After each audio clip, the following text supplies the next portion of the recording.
I was 99 years old, and I've been thinking about something that keeps me up at night. Not for myself, you understand. At my age, I've got maybe a few months left, maybe a year if I am lucky. No, what keeps me up is watching people, smart people, educated people, make the same catastrophic mistakes with their money that I've seen destroy lives for 7 decades. You know what is interesting? Warren and I, we've survived 15 major market crashes. 15, the 1973 to 74 collapse where stocks fell 50%. The 1987 crash, the dot-com bubble.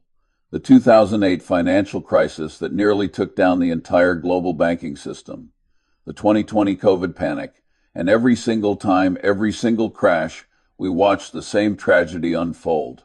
People who had spent 20, 30 years building wealth, gone wiped out in 18 months. And you know what the real tragedy was? It didn't have to happen. Let me tell you about my friend David, brilliant guy. Ran a successful medical practice, made $700,000 a year for decades. By 2007, he had accumulated $40 million. $40 million, you know what he had by 2009? $3 million. He lost $37 million in less than 2 years. Now, you might think he was gambling on cryptocurrency or some insane derivative scheme. He was doing exactly what every financial advisor in America told him to do. He was diversified. He had a balanced portfolio. He rebalanced quarterly. He did everything right according to conventional wisdom, and it destroyed him. I remember visiting him in 2010. This was a man who used to radiate confidence. Now he looked like he de-aged 20 years. His hands shook when he showed me his statements. He kept saying the same thing over and over. Charlie, they told me I was safe. They told me I was diversified. And I'll never forget what I told him. David, you were diversified across different ways to lose money. You had no fortress. You had no ammunition. You had no understanding of what you actually owned.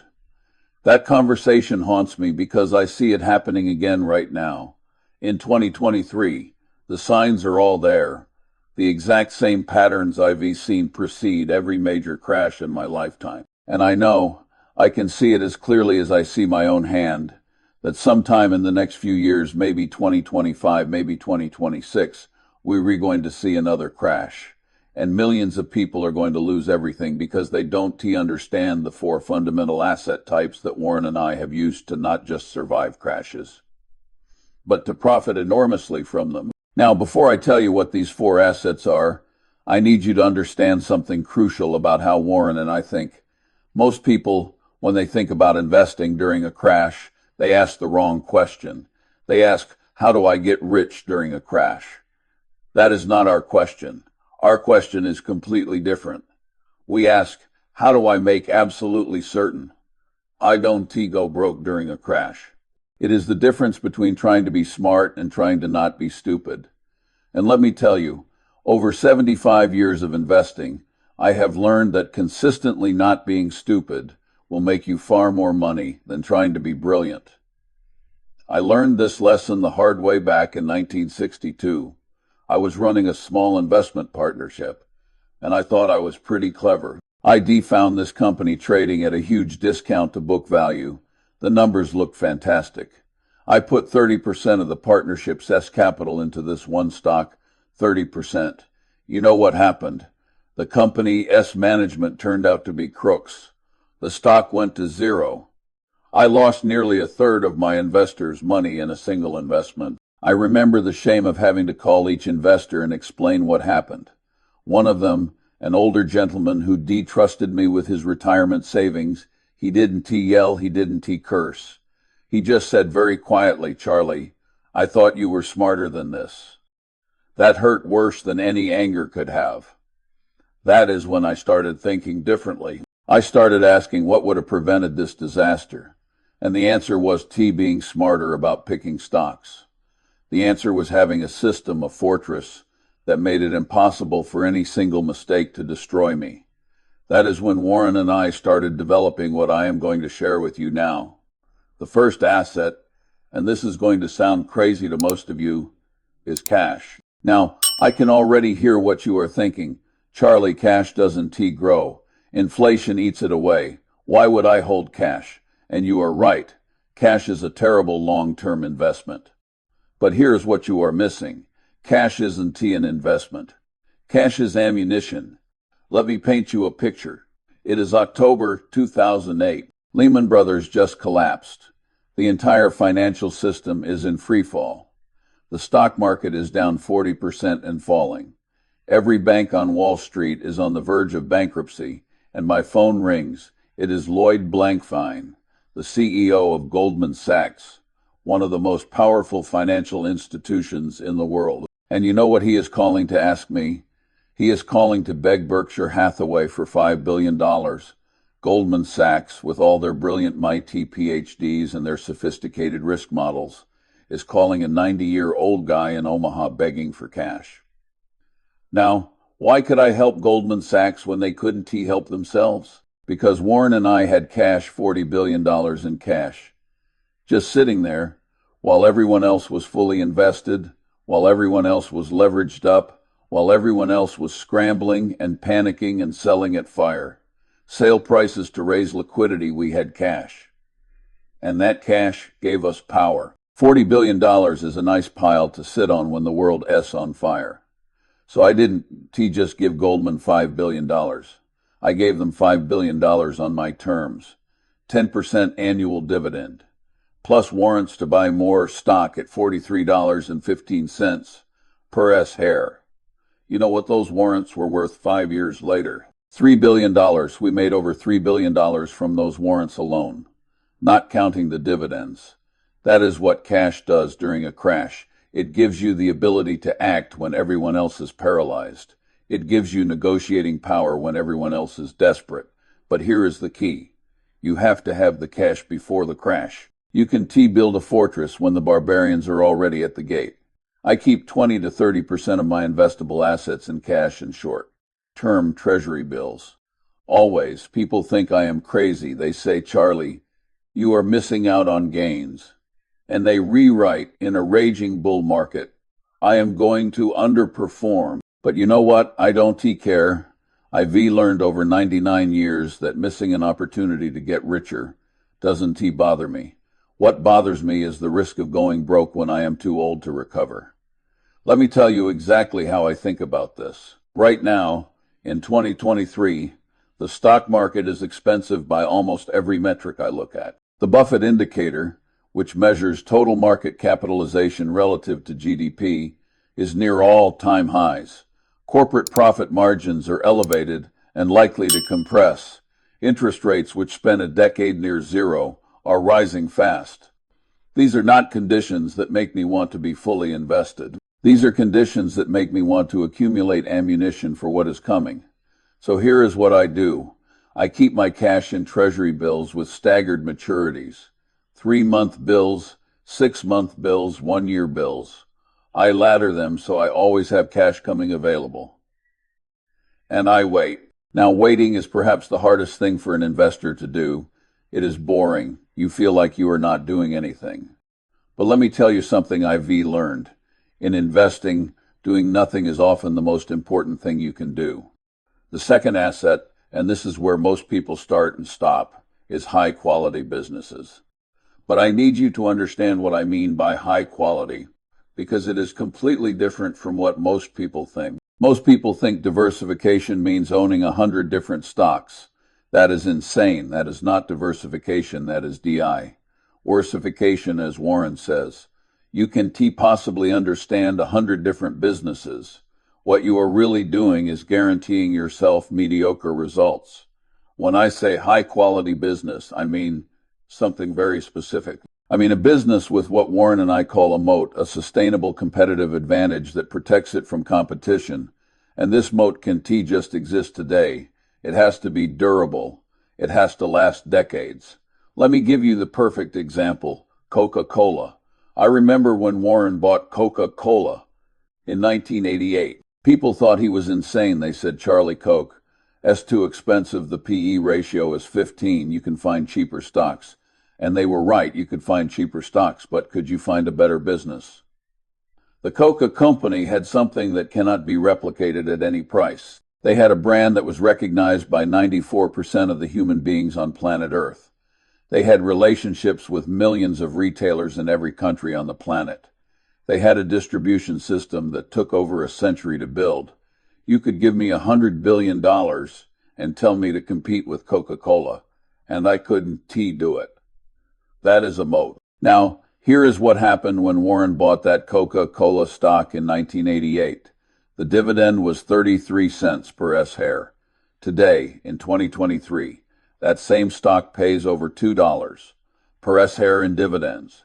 The dividend has grown at roughly 12% per year for 35 years. Do you understand what that means? If you bought Coca-Cola in 1988 and never sold it, your dividend yield on your original cost is over 20% per year. 20% per year from dividends alone, not counting the appreciation in the stock price. That is what a high-quality business does. It compounds your wealth automatically while you sit on your backside and read books. And let me tell you about the crashes. We've held Coca-Cola through 5 major market crashes now. In every single crash, the stock price fell. Sometimes it fell 30–40%. And you know what happened to the business? Nothing. People kept drinking Coca-Cola. The dividend kept growing. The underlying business kept compounding value. Eventually, always, the stock price caught up with reality. This is what most people don't understand. They confuse the stock price with the business. The stock price is just what some manic depressive person is willing to pay you today. The business is the actual machine that generates cash. If you own a great business, you don't care what the stock price does in the short term. You care about one thing. Is the business still generating growing cash flows? If yes, you hold. If no, you sell. It is that simple. Let me tell you about the specific characteristics I look for in a high-quality business. First, it must produce something people actually need or strongly want in good times and bad. Not discretionary items, not fashion, not technology that will be obsolete in 5 years. Things people need: cocoa, soap, insurance, electricity. These businesses survive everything. Second, it must have pricing power. When costs go up, can the business raise prices without losing customers? If yes, you have pricing power. If no, you have a commodity business. And commodity businesses are terrible long-term investments because they have no moat. Anybody can produce a commodity. Third, it must generate cash, not accounting earnings, real cash that comes into the business. I cannot stress this enough. There are businesses that show beautiful earnings on paper but never generate actual cash because all the earnings have to be reinvested just to stand still. Those businesses look like a man standing in front of all his equipment saying, "There is all my profit." We hate those businesses. Fourth, you must understand it. If you cannot explain the business to a 10-year-old, you don't understand it well enough to own it. Warren and I passed on investing in technology companies for decades because we didn't understand them. We missed Microsoft. We missed Google. We missed Amazon. People said we were fools. Maybe we were. But you know what we didn't do? We didn't lose money on things we didn't understand. ILL take that trade every time now. How many of these businesses should you own? This is where I part ways with modern portfolio theory and all the academic nonsense they teach in business schools. They say you need 50 stocks, 100 stocks for proper diversification. If you find 5 great businesses, you are set for life. 5. Warren and I have made most of our money from perhaps 10 decisions in 75 years. 10 decisions, the rest was just compounding and not screwing up. Let me tell you about concentration. In the 1960s and 70s, I ran an investment partnership where I routinely had 30 to 40% of the portfolio in a single stock if I found something I really understood and really liked. People thought I was reckless, but I was reckless. I was careful. I only bet big when I had a huge advantage, when I knew more than the market did, when the odds were so skewed in my favor that the expected value was enormously positive. This brings me to the third asset type, and I know this is going to bore most of you because it is not exciting. Bonds, high-quality bonds, government bonds primarily. You know why bonds are important? Not because they make you rich. They don't. Bonds are important because they keep you from going broke during crashes. Here's what happens in a crash: stocks fall. Sometimes they fall 50, 60, 70%. And when they fall that much, something happens psychologically. People panic, even smart people, even people who know better. They see their portfolio down 40%. And their primitive lizard brain takes over. They think, IV got to stop the bleeding. IV got to sell before it goes to zero. And they sell at the worst possible time. Bonds prevent this. When stocks are crashing, bonds typically go up, or at least don't fall much. Why? Because in a panic, investors flee to safety, and safety means government bonds. U.S. Treasury bonds specifically. The U.S. government is never going to default on dollar-denominated debt, never. So when everything else is falling apart, treasuries go up. This has a crucial psychological effect on your portfolio. Let's say you have 60% in stocks and 40% in bonds.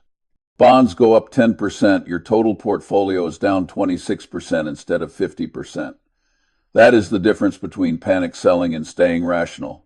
That is the difference between permanent loss of capital and temporary discomfort. I remember 2008 vividly. Warren and I, our stock holdings fell just like everyone else. We lost billions on paper, billions. But our bonds and cash positions cushioned the blow. And more importantly, psychologically, we knew we had stability. We knew we could wait. We didn't have to sell our Coca-Cola or our American Express or our Wells Fargo at distressed prices. We could hold through the storm. Now, there is a formula some people use called your age in bonds. If you are 30 years old, 30% bonds. If you are 60 years old, 60% bonds. I think that is a reasonable starting point, though I wouldn't be too rigid about it. The key insight is this: as you get older, as you have less time to recover from mistakes, you need more stability. A 30-year-old who loses 50% of their portfolio can work for 20 more years and recover. A 70-year-old cannot. So as you age, shift more into stability. But here is crucial. Not all bonds are created equal. I am talking about high-quality bonds. U.S. Treasury bonds primarily. Investment-grade corporate bonds maybe, but nothing risky. No junk bonds.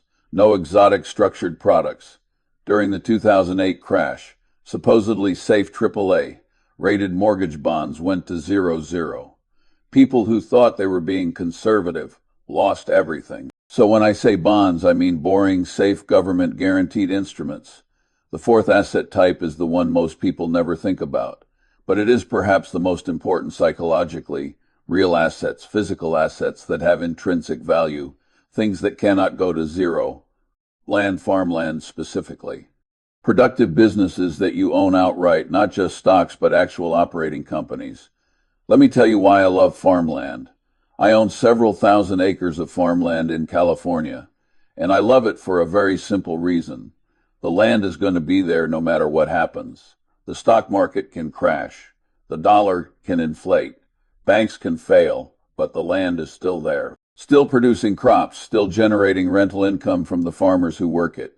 It is real. It is tangible. It produces something people need: food. During the 2008 crash, you know what happened to my farmland? Nothing. The rent maybe decreased slightly, but the land kept producing. The farmers kept farming. The cash kept flowing. That stability, that knowledge that you own something real, something that can be manipulated by central banks or Wall Street traders, it provides enormous psychological comfort. Berkshire Hathaway structure is built around this principle. Yes, we own stocks, but we also own entire operating businesses. We own railroads. We own utilities. We own manufacturing companies. These are real businesses with real assets: equipment, buildings, employees, customers, physical infrastructure. You can walk into these businesses and see them operating. They not financial abstractions, they real. This matters more than most people realize. In a crash, when everything feels like it is falling apart, being able to point to something real and say, I own that railway moving grain across America. I own that utility providing electricity to millions of homes. It keeps you sane. It prevents panic. Now let me tie all four of these together and show you why they work as a system. As a fortress, because individually each asset type has weaknesses. Cash gets destroyed by inflation, stocks crash, bonds give low returns, real assets are illiquid. But together, they protect each other, they create redundancy. Think of it like a spacecraft. NASA doesn't build spacecraft with one system. They build them with redundant systems. If the primary oxygen system fails, there is a backup. If the backup fails, there is a tertiary system. Because in space, a single point of failure means death. Investing is the same.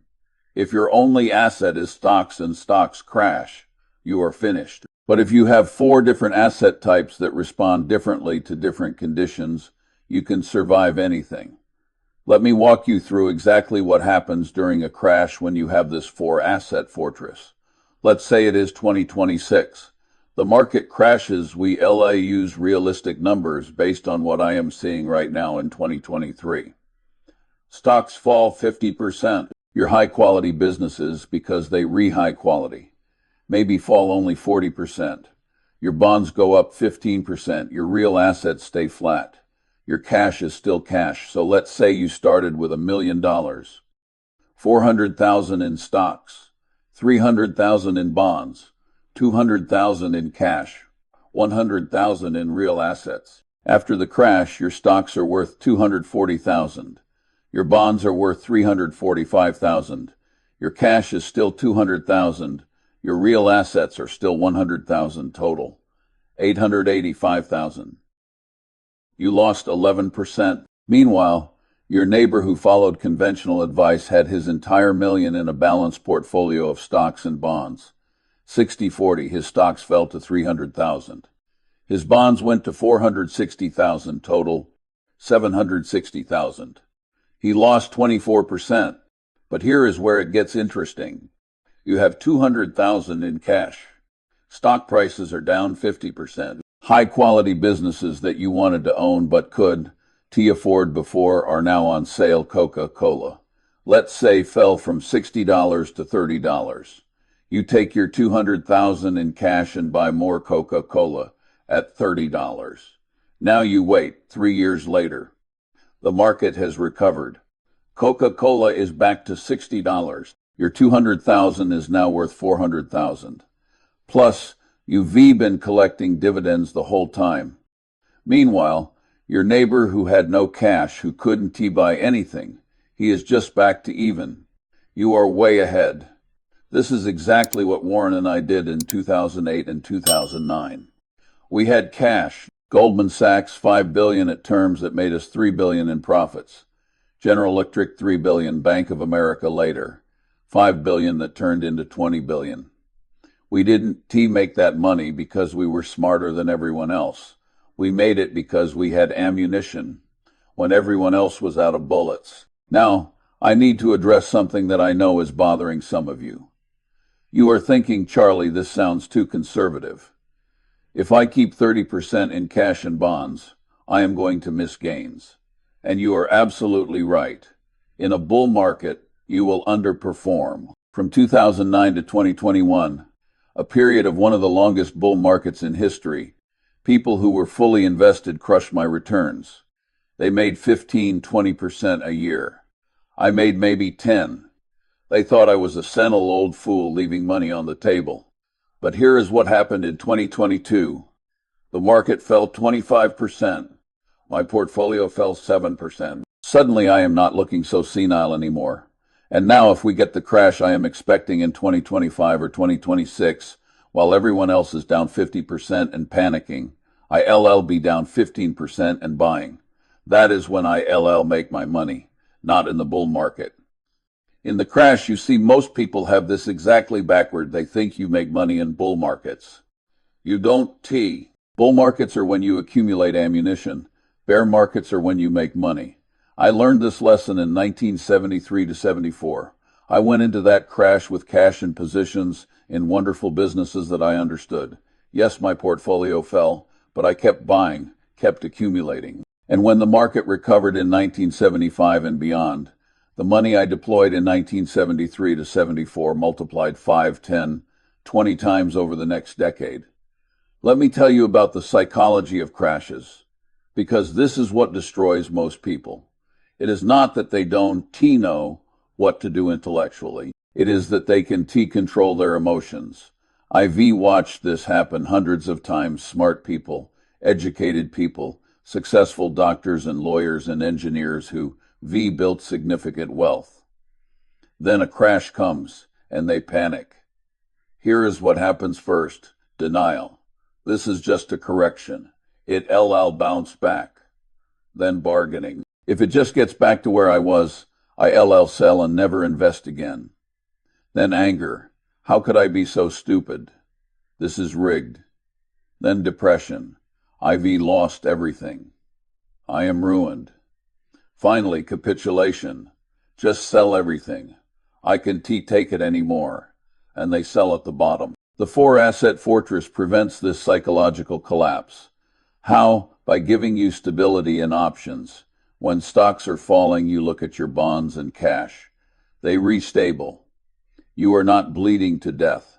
Your real assets are fine. You are uncomfortable, but you are not in crisis mode. And that rational state of mind is what allows you to act when others are paralyzed. Let me get very specific about implementation, because I know that is what you are wondering. How exactly do you build this fortress? Let me walk through the process step by step, but understand this is personal. Your age, your goals, your risk tolerance, these all matter. What I am giving you is a framework, not a formula. Start with cash. Go look at your current liquid net worth right now. Everything you have in investment accounts now. Calculate 6 months of your living expenses. That is your emergency fund. That money is untouchable. It is not investment money. It is insurance against job loss or unexpected expenses. Keep it in a high-yield savings account or very short-term treasury bills. Beyond your emergency fund, you want dry powder for investments. This should be 10 to 30% of your investable assets, depending on market conditions. Right now, in 2023, with markets expensive, I'd lean toward 30%. In times when markets are cheap, you might only keep 10% because you want to deploy it. The key is always have some. Never be fully invested. For bonds, I use the age formula as a starting point, then adjust based on my assessment of risks. If you are 40 years old, maybe start with 40% bonds. But if interest rates are at zero like they were in 2020, bonds are dangerous. You might reduce to 20%. If rates are at 5% like they reapproaching now in 2023, bonds are becoming attractive again. Think about the environment, not just the formula. For high-quality businesses, this is where most of your wealth building happens. Start by identifying businesses you actually understand. Really understand. Can you explain how they make money to a child? Do you use their products? Do you understand their competitive position? Make a list. It might be 10 businesses. It might be 20. That is fine. You are not going to buy them all. Now, for each business, ask these questions. Does it have a moat? Is the competitive advantage durable? Does it generate real cash, not just accounting earnings? Can it raise prices? Do I understand what could destroy this business? If you can answer these confidently, cross it off your list. What you are left with is your circle of competence. These are businesses you truly understand. Now, wait for the price to be reasonable, not necessarily cheap. Warren and I learned this lesson the hard way. We used to only buy cigar butts, statistically cheap stocks. We made money, but we didn't make fortunes. We made fortunes when we learned to pay fair prices for wonderful businesses rather than wonderful prices for fair businesses. A wonderful business at a fair price you can hold for decades. You just let it compound. A fair business at a wonderful price, you have to sell when it gets to fair value, and selling creates taxes and new decisions and new opportunities to screw up. Much better to find 5 to 10 wonderful businesses and just hold them forever. For real assets, start simple. If you own your home, that is a real asset. If you are interested in farmland but don't have the capital to buy land outright, You can look at farmland REITs or funds. If you want infrastructure exposure, there are utilities, stocks, or infrastructure funds. The key is owning something physical, something that cannot be manipulated away by financial engineering. Now, I need to address what I see coming, and I want to be very clear about this. I don't make predictions usually, Warren and I. We don't try to predict what the market will do next week or next month. But over long periods, we can see patterns. And what I am seeing right now in 2023 looks very similar to patterns I've seen before major crashes. Corporate profit margins are at near record highs. Historically, margins are mean reverting. They compress. Stock market capitalization relative to GDP is at levels seen only twice before. In 2000-2007, both times were followed by crashes. Interest rates, after a decade near zero, are rising rapidly. This puts pressure on all asset valuations. Consumer debt is at record levels. The government deficit is out of control. These are not conditions that precede bull markets. I am not saying the crash will definitely happen in 2026. Maybe it is 2025. Maybe it is 2027. The exact timing doesn't matter. What matters is that it will happen. Crashes always happen. If you live long enough, you see the same movie over and over with different actors.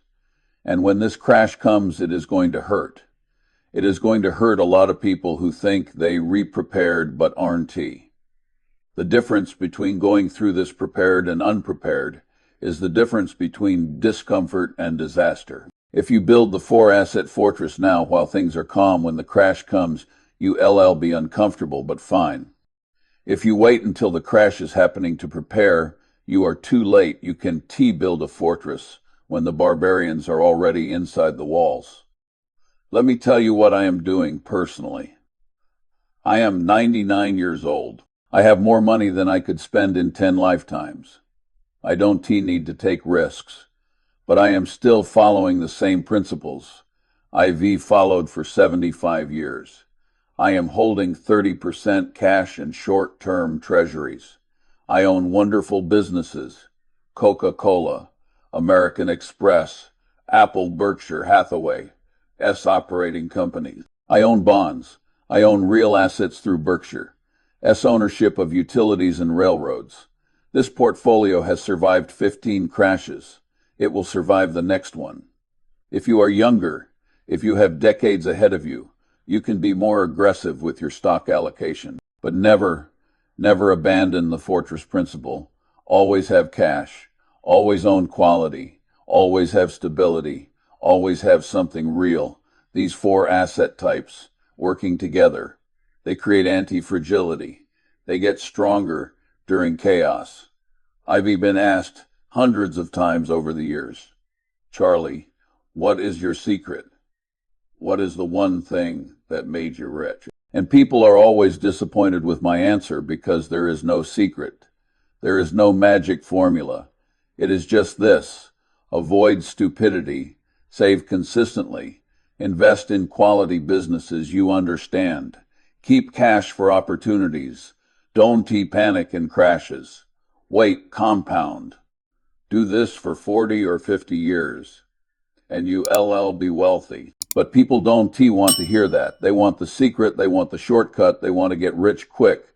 And that desire, that impatience, that is what destroys them. Because getting rich quick is a goal. Getting rich slowly is a process. A goal without a process is just a wish. A process followed consistently over time is inevitable success. You know what I wish I could tell every young person starting their investment journey? I wish I could tell them this: you are going to make mistakes, accept it. I made mistakes, Warren made mistakes. Every successful investor in history made mistakes. The key is making mistakes you can survive. A 30% loss in a diversified portfolio you can survive. Betting everything on one stock that goes to zero you cannot survive. Structure your life, structure your portfolio so that no single mistake can destroy you. That is the fortress. I am 99 years old. I've lived through the Great Depression, World War II, the Cold War, 15 market crashes, countless political crises. I've seen the world change in ways I never could have imagined as a young man. But some things don't change. Human nature doesn't change. Fear and greed don't change. The fundamental principles of sound investing don't change. Buy quality. Hold for the long term. Keep cash for opportunities. Don't panic. These principles worked in 1950. They worked in 2000. They work in 2050. What I am giving you isn't complicated. It is actually very simple. 4 asset types. Cash quality businesses, bonds, real assets. Balance them. Rebalance when things get out of whack. Hold through the storms. Take advantage of opportunities when they present themselves. That is it. That is the whole game. But simple isn't the same as easy. Having the discipline to hold cash when stocks are soaring, that is hard. Having the courage to buy when everyone else is selling, that is hard. Having the patience to wait decades for compounding to work its magic, that is hard. But let me promise you something. If you build this fortress, if you follow these principles, if you stay rational when everyone else is losing their minds, you will survive the next crash. And not just survive, you profit from it. You look back in 10 or 20 years and realize that the crash, that terrifying moment when everyone was panicking, that was when you made your fortune. Warren and we're not going to be around to see the next crash. At 99 and 93, we at the end. But the principles we've followed for 75 years, they leave us. They be just as true in 50 years as they were 50 years ago, because they not based on predictions or market timing or complex strategies. They based on the fundamental reality of how businesses create value and how markets behave over time. So I am going to leave you with this. The Fortress IV described the 4 assets working together to create stability and opportunity. This isn't just an investment strategy. It is a philosophy. It is a way of thinking about uncertainty and risk and opportunity. Build the fortress before you need it. Keep your powder dry, own quality, stay rational, think long term. If you do these things, the money will take care of itself. And more importantly, you sleep soundly at night knowing that whatever chaos comes, you are prepared. And in the end, peace of mind might be more valuable than all the money in the world.